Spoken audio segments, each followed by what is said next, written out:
बिस्मिल्लाहिर्रहमानिर्रहीम। अस्सलाम वालेकुम नाज़रीन, मैं हूं एहसन हमीद राजा और आप देख रहे हैं प्रोग्राम कश्मीर डिबेट।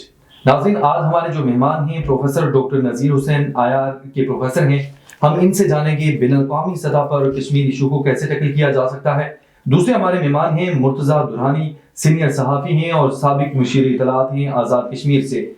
इनसे भी हम जानेंगे कि मकबूजा कश्मीर में जो जुल्म सितम हो रहा है उस पर जो बेस कैंप का रोल है वो क्या बनता है। सबसे पहले हम बात करेंगे मकबूजा कश्मीर में जो भारतीय फौजियों ने सैकड़ों कश्मीरियों को शहीद और करोड़ों रुपए की जो अमलाक हैं उनको तबाह कर दिया है और ये कार्रवाइयां बड़े पैमाने पर जारी और सारी हैं और 2024 के इलेक्शन भी वहां पे होने जा रहे हैं।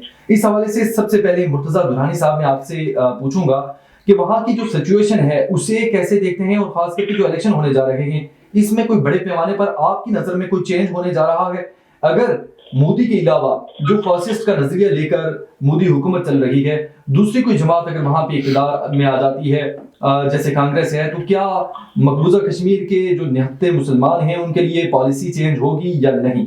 हाँ, बहुत शुक्रिया राय साहब, बड़ा इम्पोर्टेंट आपने सवाल किया। अभी 5 फरवरी को यौम यकजहती कश्मीर भी आ रहा है, आपको पता है, और इस पर जो है पूरे पाकिस्तान में, पूरी दुनिया में कश्मीरी जो हैं और पाकिस्तानी स्पेशली जो है वो मकबूजा कश्मीर के भाइयों के साथ इज़हार यकजहती करते हैं। और ये पूरा दिन जो है वो मकबूजा कश्मीर में जो इंडियन आर्मी, आपको पता है कि वहाँ पे हमारे 1 लाख से ज़्यादा कश्मीरियों को उन्होंने शहीद कर दिया। हज़ारों लोग जो हैं वो ज़ख्मी हैं और माजूर हो चुके हैं, बेवाएँ हैं हज़ारों, और लापता अफराद का जो आपको पता है वो उनके कोई अनगिनत जो हैं हज़ारों जो हैं वो उन्होंने लापता कर दिए हैं हमारे कश्मीरी भाइयों को। तो अभी जो आपने सवाल किया कि जो भारत में 2024 के इलेक्शन जो आ रहे हैं, तो आपने देखा होगा कि भारतीय सुप्रीम कोर्ट ने एक तजावज़ किया अपने इख्तियारात से, और उन्होंने आप UN चार्टर की, जो यूनाइटेड नेशंस की रेजोल्यूशन के होते हुए उन्होंने 37A और 35A 37 जो 370 35A और 370 जो है वो रिवोक कर दिया। और उसके ख़िलाफ़ जो है, जब भारतीय इक़दाम के ख़िलाफ़, मोदी के जो इस इक़दाम के ख़िलाफ़ जो 2019 में 5 अगस्त को किया गया था, इसके ख़िलाफ़ जब सुप्रीम कोर्ट में, इंडियन सुप्रीम कोर्ट में अपील गई, तो आपने देखा कि इंडियन इलेक्शन को सुप्रीम कोर्ट ने इस वक्त उनको जो है मोदी को सियासी फ़ायदा देने के लिए ये फ़ैसला किया जो कि उनकी डोमेन में नहीं आता था। आप देखें कि मकबूजा कश्मीर और आज़ाद कश्मीर की जो इंतज़ामी जो हालात हैं कि इनको जो पाकिस्तान और इंडिया के सुपुर्द किया गया यूनाइटेड नेशंस की करारदादों की रोशनी में, तो वो एडमिनिस्ट्रेटिव कंट्रोल है वहाँ पे, ना तो टेरिटोरियल वो डिसीजन कोई किया जा सकता है, ना ही सुप्रीम कोर्ट ऑफ इंडिया का जो है वो अख्तियार है मकबूजा कश्मीर के मुताल्लिक़ ये फ़ैसला करने का। लेकिन जो फाशिस्ट मोदी हुकूमत है उसको फ़ायदा पहुँचाने के लिए और आइंदा इलेक्शन में जो है इसको उनको जो है एक ऐसा नारा मिल गया कि उनको इंडियन सुप्रीम कोर्ट ने भी उनके इक़दाम को जो है वो स्टैम्प कर दिया।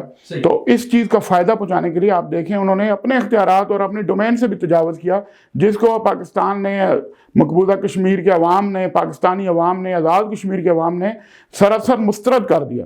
बल्कि आज़ाद कश्मीर सुप्रीम कोर्ट के चीफ जस्टिस और सुप्रीम हाई कोर्ट के चीफ जस्टिस ने उस दिन जो है जुडिशल कॉन्फ्रेंस में भी मुज़फ़्फ़राबाद में एक करारदाद पेश की गई जिस पर उन्होंने भारतीय इंडियन जो सुप्रीम कोर्ट है उसके इक़दाम की मज़म्मत की और इसको शर्मनाक फेल करार दिया और ये उसको मुस्तरद कर दिया उसके फैसले को। जी सही, बिल्कुल आपका पॉइंट आ गया। प्रोफेसर डॉक्टर नज़ीर हुसैन आईआर, आप प्रोफेसर हैं और एक्सपर्ट भी हैं। मैं आपसे इस हवाले से पूछूंगा कि भारतीय सुप्रीम कोर्ट का जो 370 और 35A को रिवोक किया है, इस हवाले से जो अक़वाम मुत्तहिदा की करारदादें हैं उनके मौजूद होते हुए इसकी कोई अहमियत है? वैसे अहमियत तो कोई भी नहीं है, क्योंकि जैसे अभी हमारे दोस्त भी कह रहे थे कि भारत में खुद की 370 जो है अपने कॉन्स्टिट्यूशन में डाला था कि कश्मीर को स्पेशल स्टेटस देंगे, तो हमने रिवोक कर दिया जी।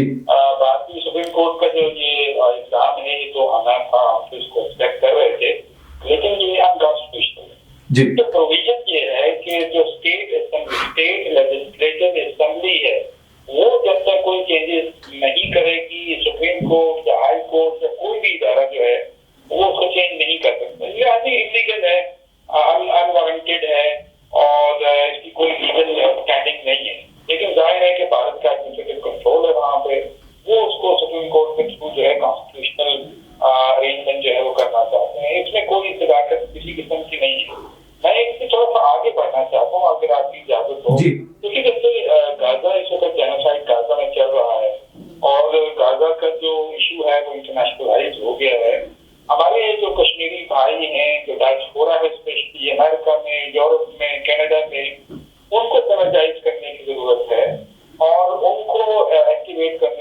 ساتھ جیسے بھارت میں بھی حال ہی میں ایک سکھ رہنما کو جو ہے وہ کینیڈا میں مار دیا ہے. قتل کیا ہے. بھارت کو ایکسپوز کرانے کی ضرورت ہے کہ بھارت کا جو اصل چہرہ ہے وہ یہ نہیں ہے جو وہ دکھا رہا ہے. ٹیررزم جو ہے وہاں پہ ختم ہو چکا ہے, ہندوتو آئیڈیالوجی جو ہے وہ پرویل کر رہی ہے, اور بھارت اس وقت کشمیر میں آکوپائڈ انلیگلی آکوپائڈ کشمیر میں ایک نیو کولونائزیشن کر رہا ہے. وہاں پہ لوگوں کو زمینیں دے رہا ہے, وہاں پہ لوگوں کو سٹیزنشپ دے رہا ہے, وہاں پہ لوگوں کو پتہ نہیں کیا کیا کچھ وہاں پہ چیزیں چل رہی ہیں. اچھا پروفیسر صاحب, کیا سمجھتے ہیں کہ کیسے ہم موبلائز کر سکتے ہیں ان لوگوں کو جو انٹرنیشنل فورم پہ بیٹھے ہوئے ہیں, اور خاص کر کے جو P5 کنٹریز ہیں, کیونکہ آپ نے یہ بھی دیکھا کہ ابھی جس طرح آپ نے غزہ کی بات کی اور فلسطین جو ایشو ہے اس میں یونائٹڈ اسٹیٹ آف امریکہ نے 2 دفعہ ویٹو کیا ہے. تو ان ساری پاورز کے ہوتے ہوئے اس سے پہلے بھی آپ نے دیکھا کہ پاکستان نے جتنے ڈوزیئر پیش کیے, وہ کلبھوشن یادو کا ایشو اور باقی جتنے معاملات ہوں, لیکن دنیا کی ایسا اس طرح سنوائی نہیں ہے. بات یہ ہے کہ پاور ڈائنامکس اپنی جگہ پہ ہوتی ہے, اس کو ہم تبدیل نہیں کر سکتے. جی, جو ایک مورل پریشر ہوتا ہے, جو پبلک اوپینین کا پریشر ہوتا ہے, جو انٹرنیشنل پریشر ہوتا ہے, وہ حکومتوں پہ بھی ہوتا ہے, وہ اداروں پہ بھی ہوتا ہے, وہ لیڈروں پہ بھی ہوتا ہے. جی, ہم اس پریشر کو اگر چاہیے دیکھیں نا, یونائٹڈ اسٹیٹ امریکہ جیسے آپ نے کہا 2 دفعہ ویٹو کر دیے, تو کیا آپ نہیں سمجھتے کہ واشنگٹن ڈی سی میں, نیو یارک میں, شکاگو میں, باقی جگہوں پہ جلوس تو جلسے نہیں ہو رہے غزہ کے حق میں؟ مارل پریشر تو بلڈ اپ ہو رہا ہے نا, وہ تو امریکن گورنمنٹ جو ایکسپوز ہو رہی ہے. پھر ہمیں چاہیے, کشمیریوں کو چاہیے جو کشمیر ریز ہو رہا ہے, پاکستانی جو لوگ ہیں باہر, وہ اس چیز کو ایکسپوز کریں, وہ ہائی لائٹ کریں بھارت کے, اور ڈاکومنٹ کے پروف دیتا ہوں. ریٹرس نہیں سر, ریٹرس نہیں چلے گا. اس وقت آپ کو ود ڈاکومنٹ کے پروف چاہیے کہ یہ ہو رہا ہے, ایسے ہو رہا ہے, ایسے ہو رہا ہے. تو دیکھیں ہمارے پاس 2 بہت بڑے ایشو ہیں جن کو ہم نے ابھی تک ہائی لائٹ نہیں کیا. ایک تو یہ ہے کہ کشمیر جو ہے وہ انلیگلی آکوپائڈ ٹیریٹری ہے. ابھی تک ہیومن ریزولوشن میں وہ ڈسپیوٹڈ ٹیریٹری ہے, پوری دنیا اس کو مانتی ہے, چاہے بھارت جو مرضی کرتا ہے. اس چیز کو کوئی ہائی لائٹ ہم اس کو لے کے کیوں نہیں آگے جاتے؟ نمبر 1. نمبر 2, جب آکوپائڈ کوئی بھی ٹیریٹری ہو, اس میں کوئی بھی آکوپائنگ فورس جو ہے اس میں کوئی تبدیلی نہیں لا سکتی, چاہے وہ سپریم کورٹ ہے, چاہے وہ ہائی کورٹ ہے, چاہے وہ آپ کی گورنمنٹ ہے. ان چیزوں کو ہائی لائٹ کرنے کے 1 2. اور دوسرا جو ابھی تک بھارت میں, آپ انڈیا میں پیراگن کا یوز کیا ہے, میڈیکل ڈاکٹرز کو انہوں نے نقصان پہنچایا ہے, اکیڈمیا کو نقصان پہنچایا ہے, ہیومن رائٹس وائلیشن ہو رہی ہیں, ان کو بہت زیادہ حد تک ہمیں ہائی لائٹ کرنے کی ضرورت ہے. جی بالکل ٹھیک ہے. مرتضیٰ درانی صاحب, 76 سالوں سے جو ہماری ایک ہی پالیسی ہے, آپ یہ کہتے ہیں اور ہم یہ کہتے ہیں کہ سیاسی, سفارتی اور اخلاقی طور پر ہم مقبوضہ کشمیر کے مسلمانوں کے ساتھ ہیں, اور یہ بڑے بڑے دعوے کرتے ہیں, لیکن 76 سال گزر چکے, ابھی پھر آگے 5 فروری آنے والا ہے جو ہمیں یکجہتی ہے کشمیر. کیا سمجھتے ہیں کہ بس یہی پالیسی ہماری رہے گی, یا اس میں کچھ چینج بھی لانا چاہیں گے اور چینج لے کے آئیں گے, اور جس کی وجہ سے انٹرنیشنلی طور پر کشمیر ایشو کو مانا بھی جائے گا, اور وہاں سے ہمیں اس حوالے سے سپورٹ ملے گی کہ کم از کم وہاں پہ جتنی ہیومن رائٹس کی وائلیشن ہو رہی ہیں وہ کم ہو سکیں؟ نہیں رائے صاحب, جو آپ کا سوال ہے وہ تو پاکستان کے حوالے سے ہے. پاکستان ایک وکیل ہے کشمیریوں کا. اصل جو فریق ہیں کشمیری, وہ جو ہے جب تک وہ خود سامنے نہیں آئیں گے, جس طرح بھی پروفیسر صاحب نے بتایا کہ ڈائسپورا سے کشمیری, اور میں یہ سمجھتا ہوں کہ انٹرنیشنلی مسئلہ کشمیر کو ہائی لائٹ کرنے کے لیے سب سے ضروری بات ہے کہ خود کشمیری اپنا کیس لے کے جب انٹرنیشنلی جائیں گے اداروں کے پاس, جب آپ میرا کیس لے کے جائیں گے شاید آپ کی وہ بات نہ سنی جائے. جب اگر میں خود اپنا کیس پیش کروں گا, پریزنٹ کروں گا, کیونکہ میں متاثرہ فریق ہوں, اس وقت تک میری آواز, جب تک میں خود نہیں کروں گا بات, میری آواز کو آپ نہیں پہنچا سکتے اس طرح. ہم پاکستان کو ضرور مانتے ہیں کشمیری, ہم پاکستان کو اپنا وکیل سمجھتے ہیں. پاکستان نے بہت قربانیاں دی کشمیر کے لیے, 71 میں بھی کشمیر کے لیے انہوں نے قربانی دی, 2 لخت ہو گیا پاکستان. لیکن آپ دیکھیں کہ ہمیں انٹرنیشنلی امپیکٹ کیا مل رہا ہے, اس کا کشمیریوں کو فائدہ کیا ہو رہا ہے کہ پاکستان ہماری وکالت, کیونکہ پاکستان کے اپنے جو اتنے حالات خراب ہیں, آپ دیکھیں انٹرنیشنلی اکنامک حالات خراب ہیں, تو اب پاکستان کی گورنمنٹ کو, پاکستان کے اداروں کو ایک نئی پالیسی بنانی چاہیے جس میں جو کشمیری جو ہیں, کشمیری لیڈرشپ جو ہے उनके हवाले करना चाहिए कि कश्मीरी खुद अपना मुकदमा जो है वो इंटरनेशनल कोर्ट ऑफ लॉ में पेश करें। इंडिया की जो एट्रॉसिटीज़ हैं, आपके सामने जो ह्यूमन राइट्स वायलेशंस हैं, उनको बेनकाब करें कश्मीरी, और कश्मीरी लीडरशिप जो है वो यूनाइटेड नेशन में जाके खुद अपना जो है मुकदमा पेश करे।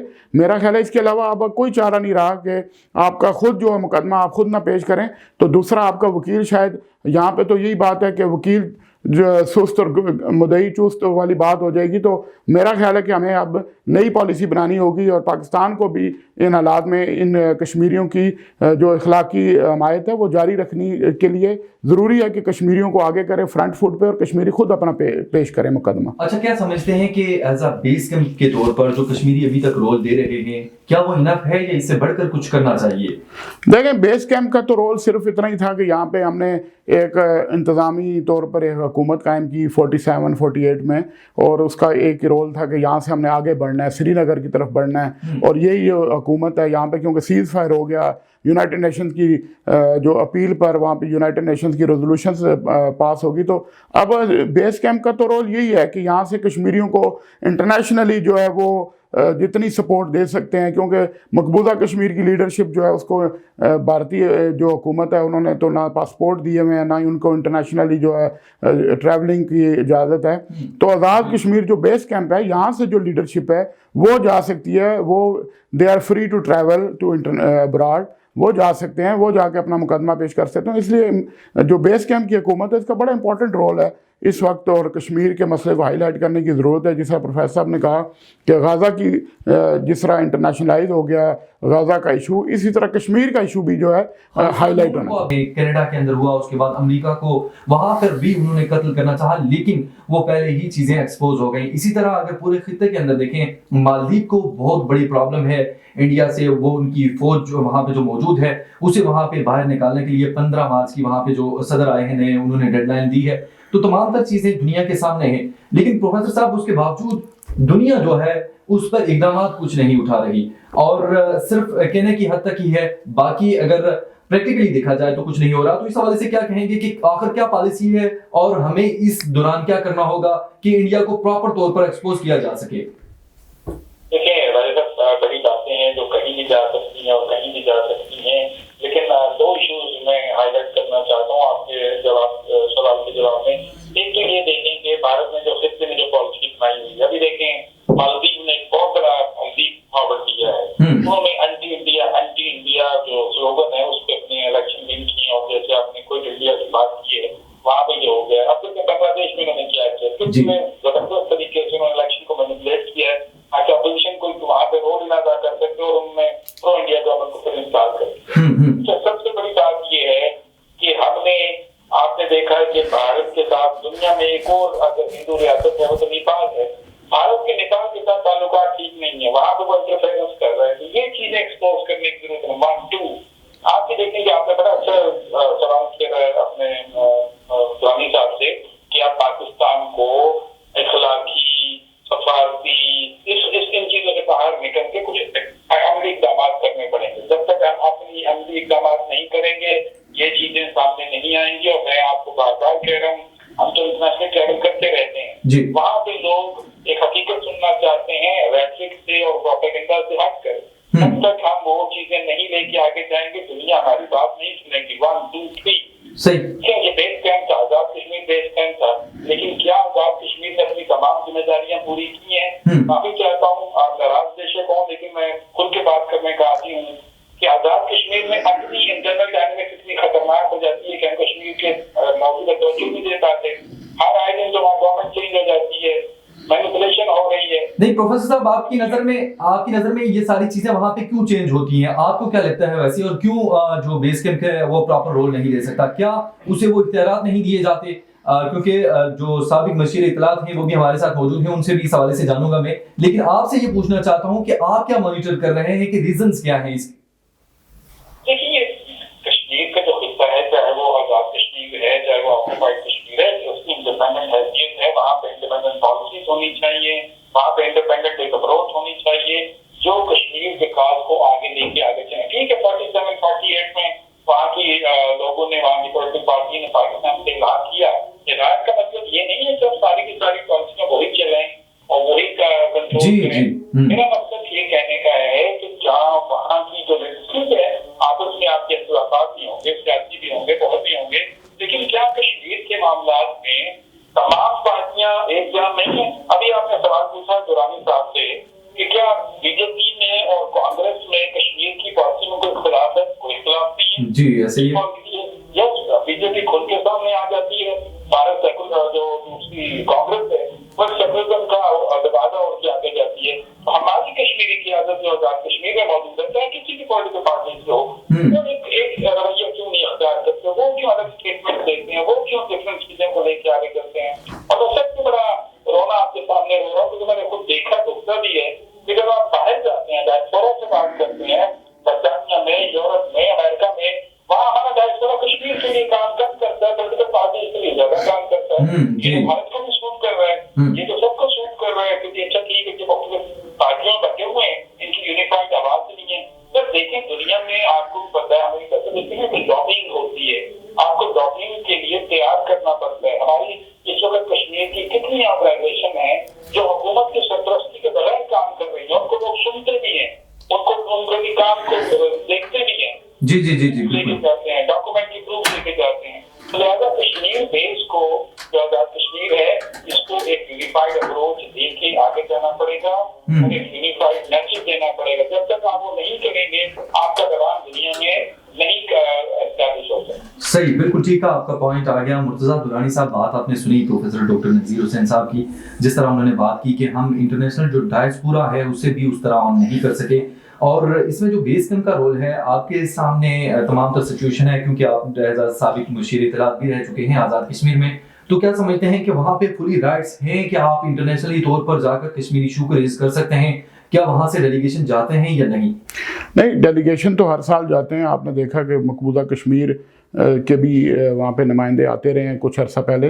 अब क्योंकि मकबूजा कश्मीर के हालात इतने ख़राब हो गए हैं कि वहाँ की जो लीडरशिप है उसको भारतीय हुकूमत ने कई सालों से ट्रैवल करने की इजाज़त नहीं दे रहे। लेकिन हमारे जो डेलीगेशन है वो यूनाइटेड नेशन में, जब आपको पता है ये एज ए ऑब्जर्वर जो जाते हैं OIC कॉन्टैक्ट ग्रुप में, आज़ाद कश्मीर की लीडरशिप वहाँ जाती है, और फिर जो यूनाइटेड नेशन के ह्यूमन राइट्स का जो है वो एक मीटिंग होती है, उसमें भी इनको ऑब्जर्वर के तौर पे बुलाते हैं। लेकिन असल में बात ये है कि हमें जो है वो मकबूजा कश्मीर और आज़ाद कश्मीर की जो लीडरशिप है, कुछ लोग मकबूजा कश्मीर से जो है वो डायस्पोरा में भी रह रहे हैं, उनको मिला के जो है वो प्रोफेसर साहब की बात बिल्कुल दुरुस्त है, बजाव फरमा रहे हैं कि हमें वो एफर्ट करनी चाहिए ताकि हम इंडिया के जो जुल्म, जो ज़्यादतियाँ जो मकबूजा कश्मीर में जो उन्होंने एक पूरी जेल को जो है जेल बना दी अगवादी को, उसका जो है वो एक्सपोज करने के लिए आप देखें, जब ये 5 अगस्त 2019 को यही जो आर्टिकल 370 और 35A जो है वो रिवोक किया मोदी सरकार ने, तो आपको शायद याद होगा कि पूरी वादी को जेल में तब्दील कर दिया गया। पूरी दुनिया की सबसे बड़ी जो जेल है वो मकबूजा वादी थी। तो उस वक्त भी हमारा जो है वो हमने समझ लें कि हमारी सफारती नाकामी है कि हम उसको इंडिया को इस तरह एक्सपोज नहीं कर सके। हालांकि बहुत सारे जो इंटरनेशनल तंजीमें थी वो हमारी हेल्प कर रही थी, इंटरनेशनली मीडिया पे भी वो आ रही थी, लेकिन जो हमारे कश्मीरी थे, जो कश्मीर की आवाज़ थी वो दबा देगी। वहाँ की मकबूजा कश्मीर की लीडरशिप को नज़रबंद कर दिया गया, वहाँ पे सारी जो आवाम थी उनको अपने घरों में बंद कर दिया गया, बच्चों को दूध तक नहीं मिल रहा था, ब्लैक आउट किया गया पूरी वादी को और पूरी जेल बना दी गई। लेकिन आज़ाद कश्मीर से उस वक्त भी कोई ऐसा डेलीगेशन नहीं गया या हमारी लीडरशिप ने उस तरह जिम्मेदारियाँ पूरी नहीं की। इस पर मैं बिल्कुल समझता हूँ कि हमारी तरफ से जो इस तरफ की क़यादत है, इनसे भी बड़ी कोताहियाँ हुई हैं। लेकिन अब भी ये है कि ये टाइम है कि हम इसको जो है वो अपनी गलतियों को जो है वो सुधार सकते हैं, उसका कश्मीरी अवाम की जो के साथ जो ज़्यादतियाँ हुई हैं उसका मुदावा कर सकते हैं, और वो बेस कैंप की हुकूमत कर सकती है, बेस कैंप के अवाम कर सकते हैं। और पाकिस्तानी अवाम जो है, आप देखें पाकिस्तानी अवाम ने हमेशा मकबूजा कश्मीर और कश्मीरी अवाम के साथ बिल्कुल जो है वो भाइयों की तरह जो है वो उनके साथ यकजहती का इज़हार किया। अभी 5 फरवरी को फिर आएगा तो, लेकिन हमें जो है کشمیریوں کو خود جو ہے اپنا مقدمہ پیش کرنے کی میری پھر بار بار یہ ریکویسٹ ہوگی کہ یہ بات جو ہے وہ پالیسی ساز ادارے فیصلہ کن قوتیں جو ہیں ان کے تک پہنچے کہ کشمیریوں کو ان کو مقدمہ پیش کرنے کے لیے ان کو خود جو ہے انٹرنیشنلی اتنا سٹرانگ اور اتنا اسٹرینتھن کریں کہ وہ مقبوضہ کشمیر کے حالات سے دنیا کو آگاہ کر سکیں۔ ناظرین، میں آپ کو اس حوالے سے بھی بتاؤں کہ G20 کا جو اجلاس ہوا وہ بھی آپ کے سامنے ہے، سری نگر میں جس طرح اجلاس کروایا گیا، اور اس میں پاکستان کی جو سفارتی کامیابیاں ہیں وہ بھی اگر ذکر کی جائیں تو وہ بھی ڈیفینیٹلی ہیں کہ ترکیہ اور ساتھ اگر چائنا کی بات کی جائے، اس طرح کی دیگر کنٹریز نے بھی اس میں شمولیت اختیار نہیں کی۔ اسی بنیاد پر میں ایک اور کوسچن رکھوں گا پروفیسر ڈاکٹر صاحب سے کہ سر جی اس حوالے سے لازمی ہے کہ جس طرح کی سچویشن وہاں پہ موجود ہے، G20 اجلاس کروایا جا رہا ہے، تو کیا ایک سفرا کی کانفرنس مظفر آباد لیول تک بھی وہ کروائی جا سکتی ہے جس سے کم از کم LOC کی سچویشن یہاں پہ جو صورتحال ہے اس کے حوالے سے دنیا کو بتایا جا سکتا ہے؟ تو اس حوالے سے آپ کا کیا موقف ہے؟ آپ نے بالکل صحیح کہا، ہمیں جو کشمیر پالیسی ہے اس کو ریویمپ کرنے کی ضرورت ہے جی، ہمیں ڈیلیگیشنز کو تیار کرنے کی ضرورت ہے۔ وہ ڈیلیگیشن چاہے پولیٹیشینز ہوں، چاہے اکیڈمیا ہو، چاہے جرنلسٹ ہوں، ان کو فلی بریف کر کے جن کو پتہ ہے، جن کو کاز کا پتہ ہے۔ آپ کو یاد ہوگا کچھ عرصہ پہلے پاکستان نے کشمیر کمیٹی کی، پارلیمنٹ کی، اس کو خود کشمیر کے بارے میں کچھ نہیں پتا، تو وہ باہر جا کے کیا کرتی؟ جی بالکل، نمائندوں کو 20 نمائندوں کو انہوں نے بنایا اور کہا کہ ہم دنیا کے مختلف کیپٹلز میں جائیں گے، ان کو بریفنگ دے رہے ہیں، باہر جا کے وہ کیا کر رہے ہیں۔ دیکھیں، کاز کے ساتھ مخلص ہونا سب سے امپورٹنٹ چیز ہے۔ اگر آپ کاز کے ساتھ مخلص نہیں ہیں تو آپ کچھ بھی نہیں کر سکتے۔ جی ابھی میں یہی گزارش کر رہا ہوں کہ یہ مورل اور سوشل اور ڈپلومیٹک اس سے باہر نکلنا پڑے گا، لیول پہ کچھ چیزیں ریوائز کرنی پڑیں گی۔ ٹھیک ہے، دورانی صاحب کہہ رہے ہیں کہ پاکستان وکیل ہے، پاکستان تو وہ کوششیں کر سکتا ہے جو اس کے بس میں ہے، لیکن کیا بیس کیمپ میں یہ کوششیں نہیں ہو سکتی؟ مجھے بتایا جائے کہ آزاد کشمیر گورنمنٹ نے آج تک کوئی ایسی کمپلیٹ پالیسی لے کے حکومت پاکستان کو دی ہوئی ہے، خود انڈیپینڈنٹ لے کے آگے چلے ہوں، پارلیمنٹ میں کوئی ایسا اجلاس ہوا ہو کہ جی ہم تمام پولیٹیکل پارٹیز جو ہیں وہ یہ پیش کر رہی ہیں اور ہم اس کو لے کے امپلیمنٹ کریں گے، آگے جائیں گے۔ G20 میں جو کچھ ہوا وہ پاکستان کی کامیابی ہے، اس میں کوئی شک و شبہ نہیں ہے، لیکن یہ بات کی غم آتی ہے کہ کشمیر جو ہے ڈسپیوٹڈ ٹیریٹری ہے اور وہاں 5 یا 6 ملکوں سے زیادہ کسی نے اپنا نمائندہ جو ہے ایکچوئل نمائندہ نہیں بھیجا۔ باقی لوگوں میں تو ٹھیک ہے وہ سیر تفریح کے لیے ضرور گئے ہیں، وہ ایکسپورٹ پوری طرح ہوئے ہیں، لیکن یہ چیز سسٹین کرنے کی ضرورت ہے اور سسٹین رکھنے کی ضرورت ہے۔ جب تک آپ ایک افیکٹو پالیسی کو لے کے آگے نہیں چلیں گے، کاز کے ساتھ مخلص نہیں ہوں گے، مخلص لوگوں کو آگے لے کے نہیں چلیں گے، آپ کا یہ کشمیر پالیسی جو ہے یہ بھارت کھا جائے گا آہستہ آہستہ۔ اس کو سسٹین کرنے کی، زندہ رکھنے کی اور ایکٹیو رکھنے کی بہت اصل ضرورت ہے۔ وہ اسی طرح ہوگا جب آپ ایک اسٹرانگ پالیسی لے کے آگے جائیں گے۔ جی بالکل ٹھیک ہے، آپ کا پوائنٹ آ گیا، اور جب تک ہم مخلص طریقے سے کشمیر پالیسی کے لیے آگے نہیں بڑھیں گے اور ساتھ ہمیں چینجز لانا ہوں گی، جو ہم پالیسی لے کر چل رہے ہیں اس میں ڈیفینیٹلی بہت ضرورت ہے کہ ہم پریکٹیکلی ورک کیسے کریں گے کشمیر کے لیے، اور خاص کر کے وہاں پہ جو ظلم و ستم ہو رہا ہے اس کے لیے دنیا میں آواز کیسے اٹھائیں گے۔ نہ صرف یہ کہ 5 فروری اور 5 اگست بنا لیا اور اسی طرح کے ڈیز بنا کر صرف اسی دن کو یاد رکھا جائے، میرے خیال میں اس سے بڑھ کر ہمیں کام کرنا ہوگا۔ مرتضیٰ دورانی صاحب، آپ ہمارے اسٹوڈیو میں آئے، آپ کا بہت بہت شکریہ۔ پروفیسر ڈاکٹر نذیر حسین صاحب، آپ نے کال کے ذریعے ہمیں جوائن کیا، آپ کا بھی بہت بہت شکریہ۔ ناظرین، آج کے پروگرام سے اتنا ہی، اگلے پروگرام کے لیے اجازت دیجیے، اللہ نگہبان۔